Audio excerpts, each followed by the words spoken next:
Hi, everybody. Welcome back. This is Dr. B with Addiction Recovery. As you know, on this channel, we take all issues and topics of substance abuse.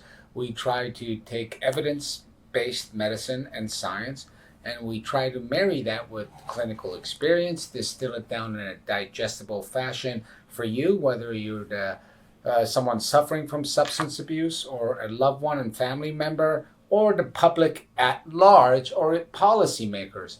The goal being that we make this mysterious area digestible, understandable, and give you some formal framework to make decisions that will end up in being the best outcome for what you're trying to achieve. The topic for today is gabapentin and substance of abuse.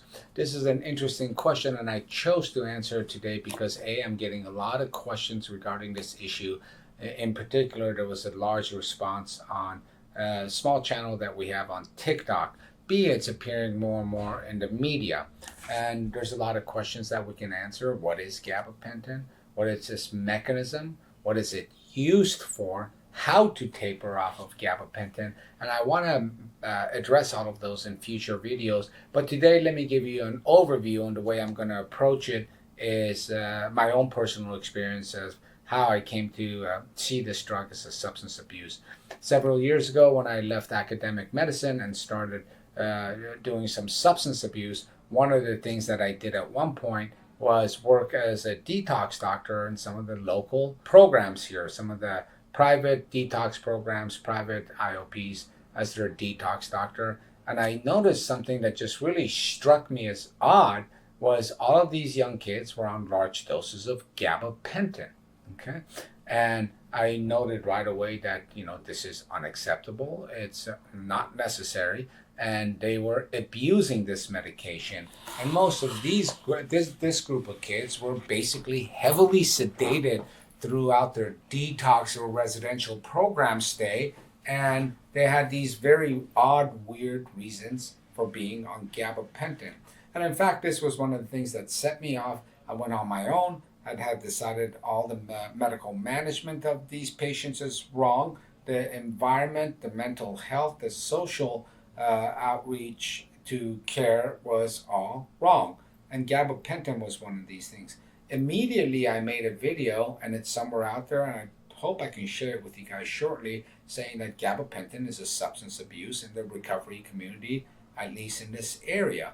And it wasn't really put out, but I made that video, and as I started my own programs, you cannot be on gabapentin and come into my medical clinic and expect care for another one of the substances you're using. Most patients that come in here will be tapered off with gabapentin. That being said, let's talk a little bit about what it is, what it's used for, and sort of what's going on. And in future videos, we will address each one of these things more specifically. In general, it was FDA approved in the early 90s. I believe 1993 it was approved. Its main indication is seizure complex disorders, partial seizures, different ones. But my point is that seizure disorders. The second thing it was used for commonly was severe diabetic peripheral neuropathy. So when you have nerve damage from uncontrolled diabetes of many years, this can work, does not work for everybody, can work for some people at high doses, 3,000, 2,000, even 4,000 I've seen milligrams, to deal with the peripheral neuropathic pain, which is uncomfortable and can be painful. And that's what it was for in the early 90s. Over the next 5, 10, 15 years, you started to see an explosion of use that is what's called off-label use in psychiatry, in neurology, and ironically in substance abuse, and it was used for controlling, amongst other things, opiate withdrawals and cravings. And it's even used for the same thing with alcohol. That's ironic because it's a substance of abuse and being used in this industry. Some of the uses have included a whole host of stuff. Restless leg syndrome may be one. Okay. Another one is anxiety. Another one is sleep. Okay. Another one is pain of all sorts.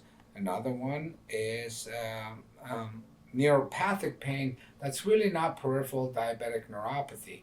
And you'll see it in a lot of young folks that it just can't be justified. So you see a whole litany of uses, an explosion of use, and it's really uncontrolled, and it has a pretty heavy abuse potential.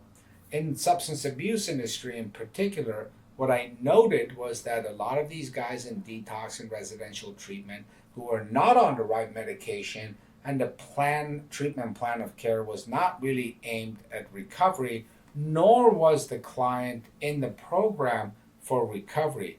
What I saw was a lot of people using this as a lifestyle within the substance abuse community, and had to do with your insurance card. They were basically using this medication to sedate themselves until they went out and can use their drug of choice, usually heroin. Finally, one more thought about this is that this is oftentimes used as a booster medication for a high, and it's considered legal because it's a prescription. If you're using opiates and you add this to it, it accents your high in a different way. The same goes for alcohol. The same goes for benzodiazepines. Okay, and the same goes for other sedative hypnotics like benzodiazepines. In addition, it's very, very potentially toxic for an overdose because the receptor complex that gabapentin works on is the GABA complex. This is the same as benzodiazepines and alcohol. And we don't know the exact mechanism how it works. Okay, this is thought-provoking and a reason for pause. Okay, because with the sedative effect, what you're really doing, whether you're using it with opiates or benzos or alcohol, you're really increasing the potential for severe overdose causing death. Okay, because people are concerned, and legitimately so, about opiates with benzodiazepines, where gabapentin can potentially have the same effect. Okay, so all of these things make it a major drug of concern for abuse and overdose, and it has a very high abuse potential. So that's a general introduction to gabapentin, and really the take home here is especially in the substance abuse community, don't take this medication lightly, and not everybody should be on it. One thing that I want to address here is one other thing where many people don't even know about the fact that this is a drug of abuse, and it works for many people at the right dose for whatever their issue is. So they're shocked to hear this. So, for example, I'll get someone making a comment to me, whether it's on social media or in person or another physician. I use this for all my medications, or doc, I've been on this for 3 or 4 or 5 years at this dose, and it works for this issue, and it's the only thing that saved my life. This is the same thing I have to say about other things that people take, whether it's kratom, which is not prescribed, okay, or it's high dose of Seroquel or something for sleep. People are they get a mathematical, statistical bias because it works for them. When I'm describing these things, for example, in this case, first and foremost, I am describing things or attempting to describe things by the numbers and or clinical observation and or the clinical data that's pouring in about a topic. Now, this particular one I've known for years. This doesn't mean that that particular drug at the particular dose you're taking it for the particular reason you're taking it doesn't work, or I'm wrong. I'm absolutely right. It just happens that you are seeing it from a very narrow perspective, and I'm trying to do things by the numbers and safety and outcome. I think gabapentin is a great example of this, so you can really meditate and chew on that issue, because everything I'm saying is, for the most part, factual, based on a formal approach to things, and it's to give you the tools so you can make better decisions, or if you're in some sort of trouble and you're seeing that you can't deal with gabapentin and it's becoming a problem for you, now you know why. Although your doctor may have missed it at that time, now you see that what has happened to it and what is going on. The final thought I want to touch on is that you cannot just come off gabapentin by itself and suddenly stop it, especially if you're on high doses.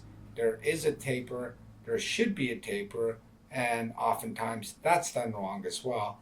And we will talk about that in future videos, including symptoms, signs, and potential effects of withdrawals of gabapentin. And if you really enjoyed it, please click on the subscribe button down below as well as the like button. I encourage everyone to start putting comments up. I have less time nowadays to respond to all of them, but I do try to read all of them. But why don't you generate a discussion amongst yourselves, and I will attempt to take the time to get in there and answer some of those questions. Have a great day.